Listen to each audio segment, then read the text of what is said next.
Parks and monitoring committees. Nupeng Union mobilized for planned strike on the foreign scene. Venice bans large tourist groups and loudspeakers. In sport, Ronaldo in tears as Nasser loses Saudi Kings Cup to Al Hilal. Now the details. I am Taiwo Baruwa. In order to support traffic management personnel, improve traffic flow across the state and ensure orderliness at motor parks, the Lagos State Government has reconstituted and inaugurated removal of abandoned vehicles and park monitoring committees.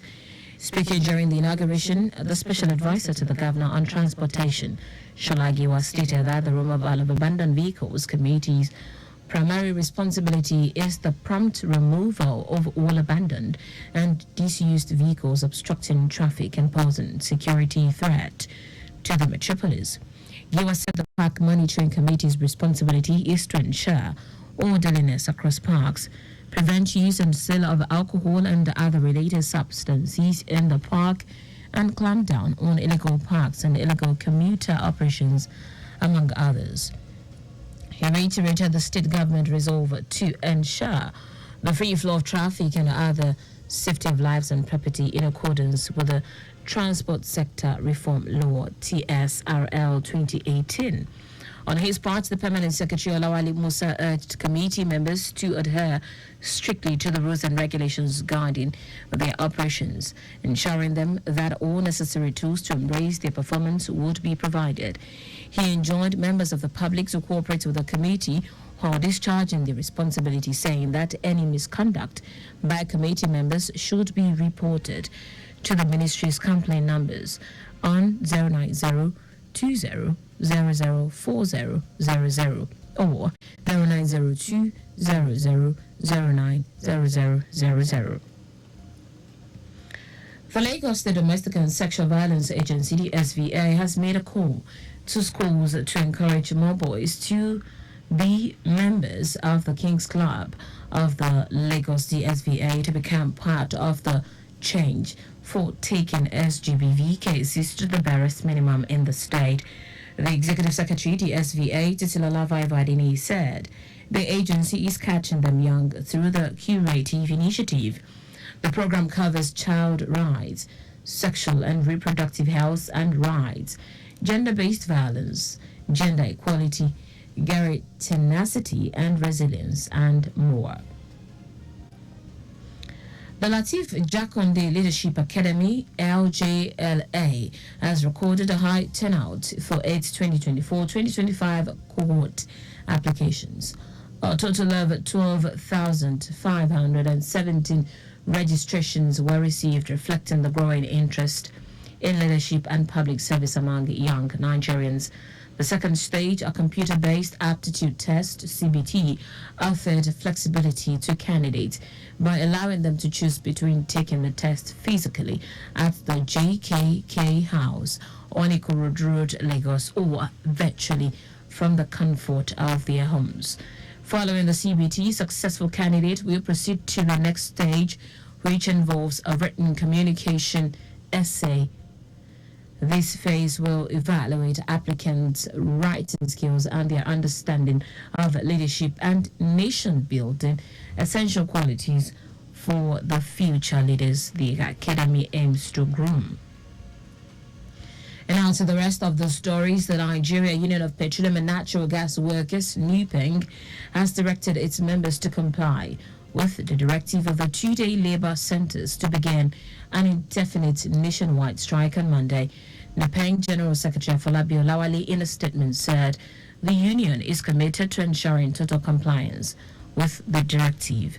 Nigeria Labour Congress, NLC, and Trade Union Congress of Nigeria, TUC, declared an indefinite nationwide strike to begin on Monday to express their grievances over the proposed new minimum wage.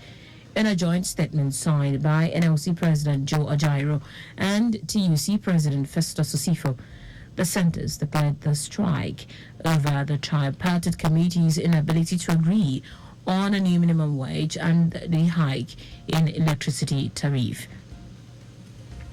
Afolabi said the union is concerned and disturbed with the insensitive attitude of the federal government to the very critical issue of negotiating a new minimum wage for Nigerian workers.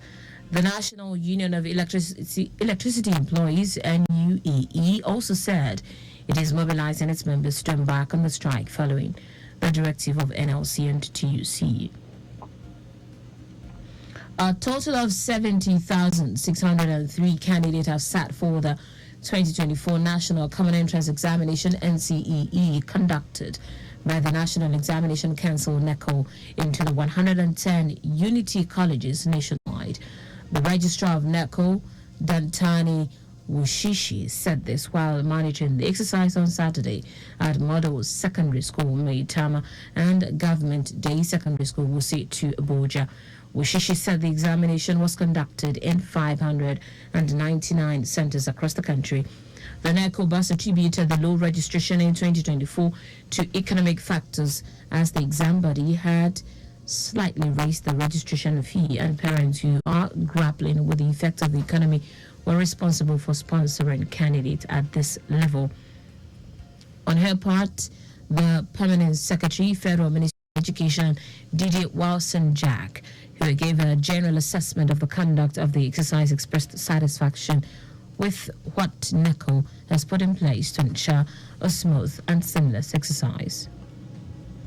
In foreign news now, Venice has introduced new rules banning loudspeakers and limiting tour group sizes to 25 people. The measures have been introduced to limit the impact of over-tourism in the Italian city. The canals of Venice's historic quarter make the city one of the most visited places in Europe. Over-tourism is widely regarded as one of the most urgent issues for Venice, which has a population of around 250,000 people and saw more than 13 million visitors in 2019. Visitors' numbers have fallen since, but they are expected to exceed pre-pandemic levels in the coming years. The changes to tourism rules come after experts from UNESCO warned last year Venice could be added to a list of World Heritage Sites in danger as the impact of climate change and mass tourism threaten to cause irreversible changes to it.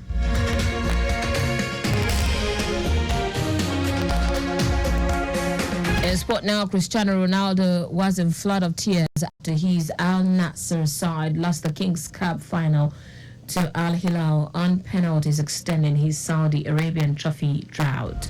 The Portuguese superstar, whose arrival last year unleashed a flood of top players to the oil-funded Saudi Pro League, slumped to the ground as Al Hilal celebrated.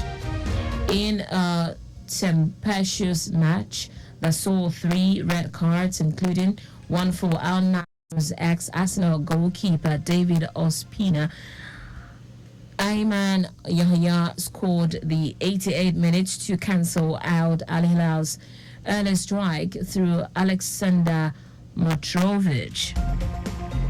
Al Nassr, who were second in the league behind Al Hilal and lost to the same team in the Super Cup, miss out once again despite the prolific Ronaldo, who scored a Pro League record 35 goals.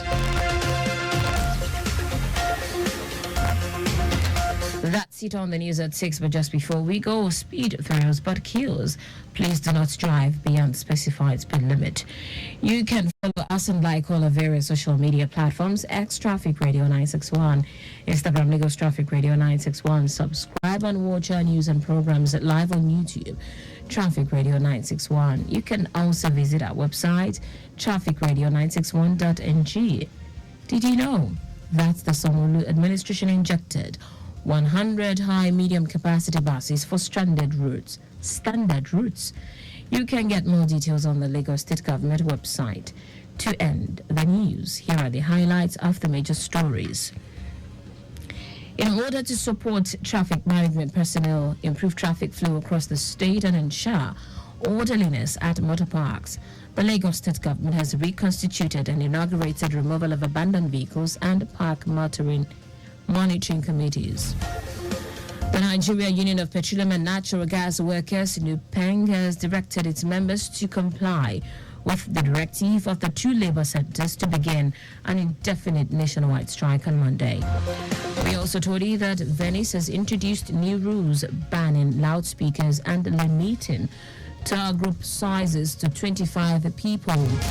And finally, in sport, Cristiano Ronaldo was in flood of tears after his Al Nassr side lost the Kings Cup final of Al Hilal on penalties, extending his Saudi Arabian trophy drought.